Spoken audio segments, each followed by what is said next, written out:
The media has become obsessed with this child separation stuff. Mark laid it out, pretty much saying, you know what? We've decided, and they call it zero tolerance. If you're trying to come into the U.S. illegally, you, an adult, we're going to detain you, right? And we're going to figure it out. That's why, John, they're having these mass hearings in these courtrooms where there's like 150 or 200 illegal immigrants standing there in front of a judge. Because Trump, you know where this comes from? When Trump had his meltdown a month or so ago. Remember when he apparently called out the Homeland Security director? And because he's mad about the surge. Yeah. He takes this very personally. Because the first year he was president, the numbers dropped significantly, and he was proud of that. And it could have been because it was tougher border, or it could have also been it's Trump, and people were a little bit concerned about trying to get here. I think it was. But it went back up this year. It was mostly Trump, and then everybody realized all Trump can do is talk. He's got to have Congress to change the laws, and Congress won't. The Republicans won't do it. No. Not enough of them. So what Mark laid out is the truth. The law says if you come here illegally and try to claim asylum, you get detained until we can sort it out. We can figure it out. Right. And by law, the kids cannot be detained, so they're put in foster care. And by the way, that was a judge that made that decision a few years ago where she said you can't detain the children. Okay. Only for a limited amount of time.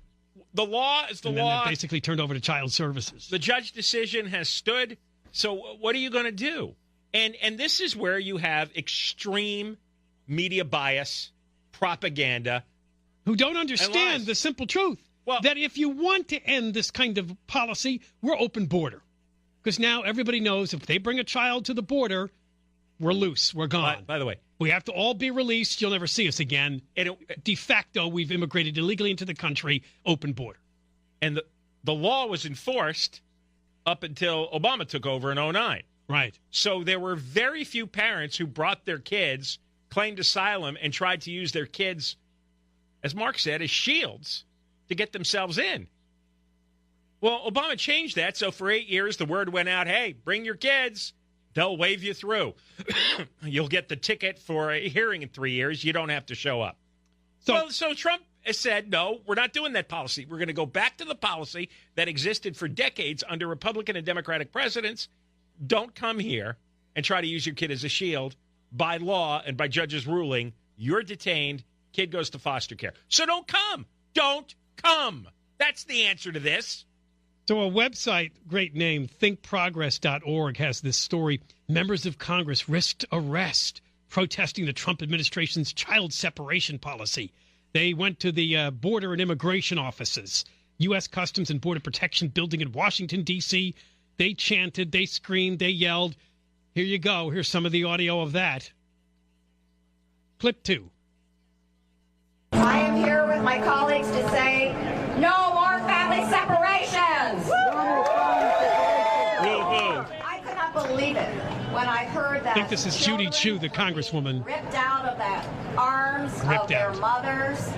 Can you believe that they would let ripped from the arms of their mothers? Just, who are trying to simply save their families from unbelievable violence back home, that they would treat them to even greater cruelty by ripping their children away from them. So we are here because every hour of every day now, some child, some woman, some parent is suffering a pain that we're inflicting on them only because they're trying to save their lives and they're trying to get to freedom. Shame. Enough. Shame. Enough. Shame.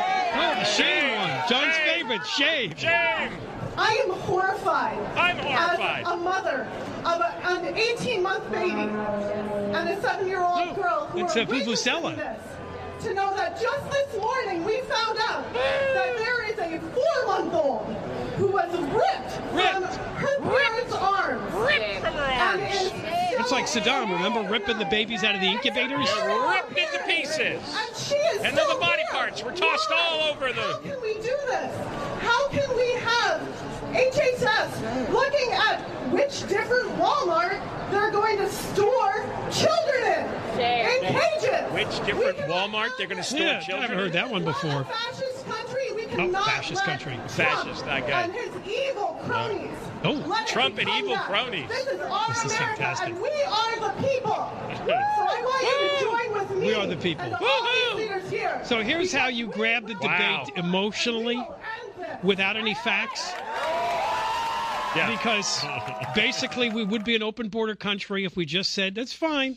You come here with kids. You all just walk right in. See you later. Oh, would you come back for a court appearance in like a year if we can squeeze you in? I don't know how many of these are obviously all Democrats. They were. But, and I imagine most of them were in office during the Obama years. In 2009, 2010, the Democrats had the House, had the Senate, had the presidency. They did not rewrite any of these laws so that this wouldn't happen. They let all these laws stand. They didn't change anything. Right. So they're a bunch of phony baloney hypocrites.